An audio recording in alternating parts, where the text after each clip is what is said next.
Hi, നമസ്കാരം all.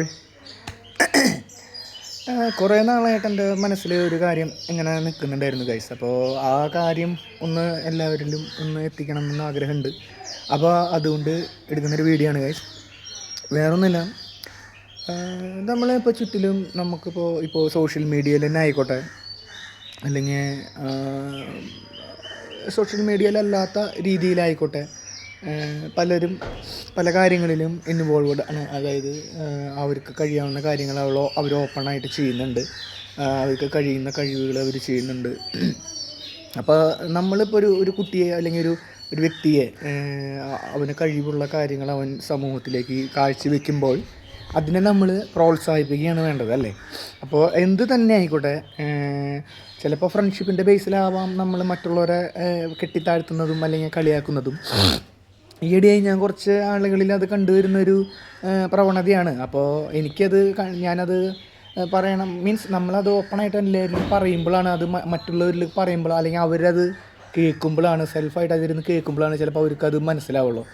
ഇപ്പോൾ ഞാൻ പറയുന്നത് കേൾക്കുമ്പോഴായാലും അവർ ചിലപ്പോൾ അതിനെ കെട്ടിത്താഴ്ത്തിന്ന് വരാം. അവനാരടാ, അവനെ എന്തിട്ടാടാ എന്നൊക്കെ ചിന്തിക്കാം. പക്ഷേ ആ ചിന്തിക്കുന്ന വ്യക്തികൾ, ഒന്ന് ഞാൻ പറയാം, വേറൊന്നല്ല, നിങ്ങൾ ആ ചെയ്യുന്ന കാര്യങ്ങൾ നിങ്ങൾക്ക് ചെയ്യാൻ പറ്റില്ലല്ലോ, അല്ലെങ്കിൽ നിങ്ങൾക്ക് ചെയ്യാൻ പറ്റുന്നുണ്ടോ എന്ന് നിങ്ങൾ റിയലൈസ് ചെയ്യുക. അവർക്ക് പറ്റാവുന്ന പോലെ അവർ ചെയ്യട്ടെ, അവർക്ക് പറ്റാവുന്ന പോലെ അവർ സമൂഹത്തിലേക്ക് കാര്യങ്ങൾ ചെയ്യട്ടെ, അവർക്ക് പറ്റാവുന്ന കഴിവുകൾ അവർ പ്രകടിപ്പിക്കട്ടെ. അവൻ എന്താ പറയുക, കറുത്തവനാണ്, അല്ലെങ്കിൽ അവന് വെളുത്തവനാണ്, അല്ലെങ്കിൽ അവന് കഴിവ് കുറവാണ്, അവന് ഇത്ര കഴിവുള്ളോ, അവന് വിദ്യാഭ്യാസം ഇല്ല, അവൻ മുമ്പ് നടന്ന വഴികൾ വളരെ എന്താ പറയുക, വളരെ വൃത്തികെട്ട രീതിയിലാണ്, അല്ലെങ്കിൽ അവന് സമൂഹത്തിലൊരു വില ആരും കൊടുത്തിരുന്നില്ല, അവൻ സമൂഹത്തിൽ ഉപദ്രവകാരിയായിരുന്നു, അവൻ കുടുംബത്തിന് ഉപദ്രവകാരിയായിരുന്നു എന്നുള്ള രീതികളൊക്കെ മറ്റുള്ളവർ ചിന്തകൾ, അവൻ എന്തെങ്കിലും ഒരു കാര്യത്തിൽ, അല്ലെങ്കിൽ ആ വ്യക്തി എന്താ പറയുക, ഒരു വ്യക്തിയെ നന്നാവുന്നൊരു വ്യക്തിയെ, അതായത് നന്നായി സമൂഹത്തിലേക്ക് വരുന്നൊരു വ്യക്തിയെ, അവൻ നന്നായി, കുഴപ്പമില്ല, നീ ചെയ്തത് നന്നായി എന്ന് പ്രോത്സാഹിപ്പിച്ച് പറയാനുള്ളൊരു വാക്ക് നിങ്ങളിലേക്ക് ഉണ്ടെങ്കിൽ, അതില്ലെങ്കിൽ, അത് വളരെ ആ ഒരു വാക്ക് നിങ്ങൾക്ക് പറയാൻ പറ്റില്ലെങ്കിൽ, അത് വളരെ വൃത്തികെട്ടൊരു ചിന്താഗതി അല്ലെങ്കിൽ വൃത്തികെട്ടൊരു മനോഭാവമുള്ളൊരു വ്യക്തിയാണ് നിങ്ങൾ സ്വയം റിയലൈസ് ചെയ്യണം. ഒരു വ്യക്തിക്ക് കഴിവ് കുറവാണ്, അപ്പോൾ നിങ്ങൾക്ക് പറ്റില്ലെങ്കിൽ പ്രോത്സാഹിപ്പിക്കണ്ട. എനിക്ക് ചെയ്യുന്ന കാര്യം ഞാൻ പറയാം. എൻ്റെ സമൂഹത്തിൽ ഞാൻ കാണുന്ന വ്യക്തികൾക്ക്, എന്നെ കമ്മിറ്റഡായിട്ട് നിൽക്കുന്ന വ്യക്തികൾ, അല്ലെങ്കിൽ സോഷ്യൽ മീഡിയയിലായാലും ഞാനിപ്പോൾ കാണുമ്പോൾ ഓരോ കഴിവുകളൊക്കെ ചെയ്യുന്നുണ്ട്, അവരെ കൊണ്ട് പറ്റാവുന്ന രീതിയിൽ അവർ കഴിവ് ചെയ്യുന്നുണ്ട്. അതൊക്കെ നമ്മൾ പ്രോത്സാഹിപ്പിക്കണം, അല്ലേ? ഞാൻ പ്രോത്സാഹിപ്പിക്കാറുണ്ട്. ഞാൻ കമൻറ്റ് സെക്ഷനിലായാലും ഷെയർ ചെയ്തിട്ടായാലും എനിക്ക് പറ്റാവുന്ന പോലെ ഞാൻ പ്രോത്സാഹിപ്പിക്കാറുണ്ട്. നിങ്ങൾക്ക് പറ്റില്ലെങ്കിൽ നിങ്ങളതൊരു ബാഡായിട്ട് എന്തിനാ തിങ്ക് ചെയ്യും. അത് മനുഷ്യൻ്റെ ഒരു ചിന്താഗതിയാണ്, ഒരു ഡബിൾ സൈഡ് എന്ന് പറയില്ലേ, അതുപോലെ ഒരു ചിന്താഗതിയാണ്. അതായത് നല്ലത് പറയാനും പൊട്ട പറയാനായിട്ടും രണ്ട് പക്ഷെ കൂടുതൽ നമ്മൾ പൊട്ട പറയാനായിരിക്കും, നമുക്ക് നെഗറ്റീവ് പറയാനായിരിക്കും നമുക്ക് ആസക്തി കൂടുതൽ. അപ്പോൾ ആ വ്യക്തി എന്ത് ചിന്തിക്കും എന്നുള്ളൊരു രീതി മനസ്സിലാക്കുക. അല്ലെങ്കിൽ നിനക്ക് അല്ലെങ്കിൽ നിങ്ങളൊരു കാര്യം ചെയ്യുമ്പോൾ, നിങ്ങളെ മറ്റുള്ളവർ നെഗറ്റീവ് അടിക്കുമ്പോൾ നിങ്ങൾക്ക് എന്തോരം വിഷമം നിങ്ങളുടെ മനസ്സിൽ പേഴ്സണലായി ഫീൽ ചെയ്യും എന്നുള്ള കാര്യം നിങ്ങൾ ചിന്തിക്കുക. അത് ചിന്തിക്കുമ്പോൾ നിങ്ങൾക്ക് മനസ്സിലാക്കാൻ പറ്റും. അതല്ലെങ്കിൽ നിങ്ങൾ റിയലൈസ് ചെയ്യും, ഞാൻ ചെയ്യുന്ന കാര്യങ്ങൾ എന്താ പറയുക, പ്രോത്സാഹിപ്പിച്ചില്ലെങ്കിലും എന്താ പറയുക, നിരുത്സാഹപ്പെടുത്തരുത്. കഴിയുന്ന നല്ലൊരു വാക്ക് പറയാം, നല്ലൊരു ഗുഡ് അല്ലെങ്കിൽ ചിരിച്ചുകൊണ്ട് കൊള്ളാം, ആ ഒരു വാക്ക് പറയുമ്പോൾ അവർക്ക് എന്തൊരു സന്തോഷമാവും ഗൈസ്. അപ്പോൾ ഒന്ന് ചിന്തിക്കൂ, മനസ്സിലായോ?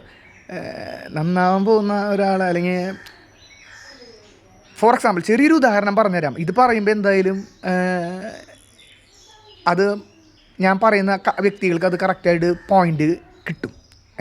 അത് കിട്ടാൻ കൂടി വേണ്ടിയിട്ടാണ് ഞാനിപ്പോൾ ഈ വീഡിയോ ചെയ്യണത്. അത് കിട്ടണം. അത് കിട്ടി നിങ്ങൾ സമൂഹത്തിൽ എന്താ പറയുക, നല്ലൊരു ഇങ്ങനത്തെ ഒരു രീതിയിലാണെങ്കിലും മറ്റുള്ളവരെ കെട്ടിത്താഴ്ത്താതെ ഒന്ന് കൈപിടിച്ച് ഉയർത്താൻ നോക്കുക. അത് ഉയർത്താൻ പറ്റിയില്ലെങ്കിലും ഒന്നും വേണ്ട, നിങ്ങൾ മിണ്ടാണ്ടിരുന്നാൽ മതി. ചെറിയൊരു ഉപകാരമാണ് അത് ചെയ്യാൻ സമൂഹത്തിനോട്. അപ്പോൾ ഇത്രയേ ഉള്ളൂ എനിക്ക് പറയാം. നമ്മൾ ഒരു വ്യക്തി രണ്ട് കാര്യം ഇതിൽ ഞാൻ പ്രധാനമായിട്ട് പറയാൻ വേറെ ഒന്നല്ല പറയാൻ വന്നത്. കഴിവില്ലാത്തൊരു കുറച്ച് കഴിവുള്ളൊരു വ്യക്തിയെ കഴിവുണ്ടെങ്കിൽ ആ കഴിവ് അവൻ പ്രകടിപ്പിക്കുമ്പോൾ അവനെ കളിയാക്കാതിരിക്കുക. അപ്പം ഇപ്പോൾ എന്നെ കളിയാക്കുന്ന രീതിയൊന്നല്ല കേട്ടോ ഞാൻ പറഞ്ഞത്. അതായത് നമ്മുടെ സമൂഹത്തിൽ പലരുണ്ട്, പല വ്യക്തികളുണ്ട്. ആ വ്യക്തികളിലേക്ക് അത് ചെല്ലുമ്പോഴാണ് അവർക്ക് വിഷമം വരുള്ളൂ. അപ്പോൾ കഴിവിനനുസരിച്ച്, അവർക്കുള്ള കഴിവിനനുസരിച്ച് അവരെ പ്രോത്സാഹിപ്പിച്ചെങ്കിൽ നിരുത്സാഹപ്പെടുത്താതിരിക്കാൻ നോക്കുക. പിന്നെ നല്ല എന്താ പറയുക രീതികളിൽ അവർക്ക് എത്താൻ പറ്റുന്നില്ല, അവർ എത്താൻ ശ്രമിക്കുന്നുണ്ട്. അപ്പോൾ ആ ഒരു രീതിയിലേക്ക് അവരെത്താൻ നോക്കുമ്പോൾ അവരെ കെട്ടിത്താഴ്ത്താൻ അല്ലെങ്കിൽ എന്താ പറയുക കുറ്റപ്പെടുത്തിയിട്ടുള്ള വാക്കുകൾ കുറേ പറയാൻ 100 നാക്കുകളാണ്. അപ്പോൾ നിങ്ങളൊന്ന് ചിന്തിക്കുക, നിങ്ങൾ അതിനൊന്നും വില വയ്ക്കണ്ട. ഞാനിത് ചെയ്യുന്നു അല്ലെങ്കിൽ നീ ഇത് ചെയ്യുന്നു, അപ്പോൾ ആ ചെയ്യുന്നത് ആൾക്ക് ചെയ്യാൻ പറ്റുന്നില്ല, അവൻ ചെയ്യുന്നില്ല. അപ്പോൾ അതത്രേ ഉള്ളൂ, അത്ര ചിന്തിച്ചാൽ മതി. കേവലം അത്ര ഒരു നിസ്സാരനായ ഒരു വ്യക്തിയാണെന്ന് അവൻ വിചാരിക്കുക, അതിലേക്ക് ചെയ്ത് കൊടുക്കാതിരിക്കുക. നിൻ്റെ ഗോൾ നീ കോൺസെൻട്രേറ്റ് ചെയ്യുക. Keep your goal, concentrate your goal. അല്ലെങ്കിൽ അതിലേക്ക് ടാർഗറ്റ് ചെയ്യുക. ആ ഗോളിലേക്ക് വേണ്ടി ഉന്നതിയിലേക്ക് എത്താൻ വേണ്ടി ട്രൈ ചെയ്യുക. അപ്പോൾ അങ്ങനെ ചെയ്യുമ്പോൾ അതിലേക്ക് നീ എത്തും. അല്ലെങ്കിൽ പല വലിയ മഹാന്മാരൊക്കെ പറഞ്ഞിട്ടുണ്ട്, നമ്മളൊരു കാര്യത്തിലേക്ക് ഒരു ടാർഗറ്റിലേക്ക് ലക്ഷ്യം വെക്കുന്നുണ്ടെങ്കിൽ ലോകം തന്നെ നല്ലൊരു രീതിയിലേക്കാണ് നമ്മൾ ലക്ഷ്യം വെക്കുന്നുണ്ടെങ്കിൽ, കഠിനമായി പരിശ്രമിച്ച് ലക്ഷ്യം വെക്കുന്നുണ്ടെങ്കിൽ ആ ലോകം തന്നെ നമ്മുടെ കൂടെ നിൽക്കും എന്നാണ് പറഞ്ഞിട്ടുള്ളത്, അല്ലേ? അപ്പോൾ ഇത്രയേ ഉള്ളൂ. അപ്പോൾ നമ്മൾ ആ വേർഡ് മാത്രം ചിന്തിച്ചാൽ മതി. ആരൊക്കെ എന്തൊക്കെ പറയുന്നുണ്ടെങ്കിലും ഒന്നും ചിന്തിക്കേണ്ട. ഞാനാണ്, നീയാണ്, നിങ്ങളാണെന്നുള്ളൊരു ചിന്ത നിങ്ങൾക്ക് ഉണ്ടായാൽ മതി. അത് മാത്രം ഉണ്ടെങ്കിൽ ലൈഫിൽ സക്സസ് വരും, തീർച്ചയായും വരും. ഞാൻ വലിയ ആളായിട്ടോ അല്ലെങ്കിൽ എന്താ പറയുക വലിയൊരു സംഭവമായിട്ടോ ഒന്നുമല്ല പറയുന്നത്. എനിക്ക് ഇങ്ങനെയൊക്കെ കാര്യങ്ങൾ പറയാൻ തോന്നുന്നു, അതുകൊണ്ട് ഞാൻ പറയും. ഇത് പറയണ്ടെന്ന് വിചാരിക്കേണ്ട ആവശ്യം എനിക്കില്ല. കാരണം അത്രയും ടെക്നോളജി അത്രയും വളർന്നു നമ്മുടെ ലോകത്ത്. അപ്പോൾ എനിക്ക് പറയാവുന്ന കാര്യങ്ങൾ സോഷ്യൽ മീഡിയയിലൂടെ എനിക്ക് എൻ്റെ ഇൻസ്റ്റാഗ്രാം അക്കൗണ്ടിലൂടെ എനിക്ക് പറയാം.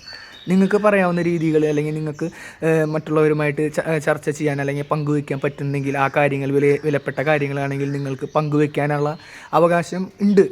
സമൂഹത്തിനോടത് നിങ്ങൾ പറയാനുള്ള അവകാശം നിങ്ങൾക്കുണ്ട്. അത് നിങ്ങളൊരു വ്യക്തിയായിട്ട് ചിന്തിക്കുമ്പോൾ നിങ്ങൾക്ക് മനസ്സിലാക്കാൻ പറ്റും, ഞാനത് ചെയ്യേണ്ടതാണ്. നിങ്ങളൊരു കടമയാണ്. ഓരോ പൗരനും ഒരു സ്ത്രീയും ഈ സമൂഹത്തിലേക്ക് ഇങ്ങനെ ഓരോരോ ചെറിയ നല്ല കാര്യങ്ങൾ, ഉപദേശമായാലും നല്ലൊരു മോട്ടിവേഷനായാലും നിങ്ങളത് കൊടുക്കുന്നതിലും മറ്റുള്ളവരെ പ്രോത്സാഹിപ്പിക്കുന്നതും നല്ലതാണ്. നിങ്ങൾ ആരാണ്, ഒന്നുമല്ലല്ലോ എന്നുള്ള ചിന്തയൊന്നും വേണ്ട. നിങ്ങൾക്ക് കഴിയുന്ന വിധം നിങ്ങൾ ചെയ്യുക. നിങ്ങൾക്ക് പറ്റാവുന്ന ടാലൻറ്റുകൾ നിങ്ങൾ സമൂഹത്തിന് കാട്ടിക്കൊടുക്കുക. നിങ്ങൾ ഉയർന്നു വരിക. എല്ലാവരും ഉയർന്നു വരട്ടെ, എല്ലാവരും സമൂഹത്തിൽ നന്നായി വരട്ടെ. നല്ല ജീവിതം അല്ലെങ്കിൽ നല്ലൊരു സമയം അവർക്ക് ആശംസിക്കുന്നു. ഇപ്പോൾ പിന്നെ പറയാൻ വല്ല കാര്യം എന്ന് പറഞ്ഞു കഴിഞ്ഞാൽ ഇന്ന് സ്കൂളൊക്കെ ഓപ്പൺ ചെയ്തേക്കണം, അല്ലേ?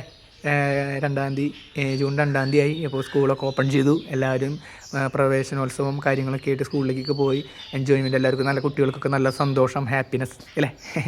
അപ്പോൾ തുടർന്നും ഈ ഒരു സന്തോഷം എല്ലാ കുട്ടികളും എല്ലാ ദിവസവും പ്രവേശനോത്സവത്തിൽ പോലെ നമ്മൾ ആഘോഷിച്ച പോലെ തന്നെ എല്ലാ ദിവസവും ആ ഒരു സന്തോഷം കീപ്പ് ചെയ്ത് കൊണ്ടുപോവുക. നന്നായി പഠിക്കുക, നന്നായി പഠിച്ച് നന്നായി പഠിക്കുക. ഡെയിലി അറ്റൻഡൻസ്, സ്കൂളിലേക്ക് പോവുക. നിങ്ങൾക്ക് എന്താ പറയുക, കൊച്ചു കുട്ടികളായാലും ഇപ്പോൾ വലിയ സ്റ്റുഡൻസ് ആയാലും എല്ലാവരും മടിയെടുത്തൊന്നും സ്കൂളിൽ ലീവ് എടുത്തിട്ടൊന്നും വീട്ടിലിരിക്കരുത്. കാരണം നിങ്ങൾക്ക് മാക്സിമം നിങ്ങൾക്ക് കിട്ടാവുന്ന അറ്റൻഡൻസ് നിങ്ങൾ മുതലാക്കുക. നിങ്ങൾ ആ ടീച്ചർ പറഞ്ഞിരുന്ന കാര്യങ്ങൾ നിങ്ങൾ മിസ്സാക്കാതിരിക്കുക. നിങ്ങൾ എന്നും സ്കൂളിൽ പോവുക. വയ്യാത്തൊരു അവസ്ഥയിലാണെങ്കിൽ, നമുക്ക് തീരെ വയ്യാത്താണെങ്കിൽ നമ്മൾ അവിടെ ലീവ് എടുക്കുക, വീട്ടിലിരിക്കുക. നമുക്ക് മനസ്സിലാക്കാൻ പറ്റില്ലേ? ബാക്കിയുള്ള ദിവസവും നിങ്ങളെല്ലാവരും സ്കൂളിൽ പോവുക, നല്ല ആത്മാർത്ഥതയോടെ പഠിക്കുക. നല്ല ഉയരങ്ങളിലേക്കും ഇതിലേക്കൊക്കെ എത്താനുള്ള വഴിയാവട്ടെ എല്ലാവരും. അപ്പോൾ okay guys, have A nice day, have A nice time.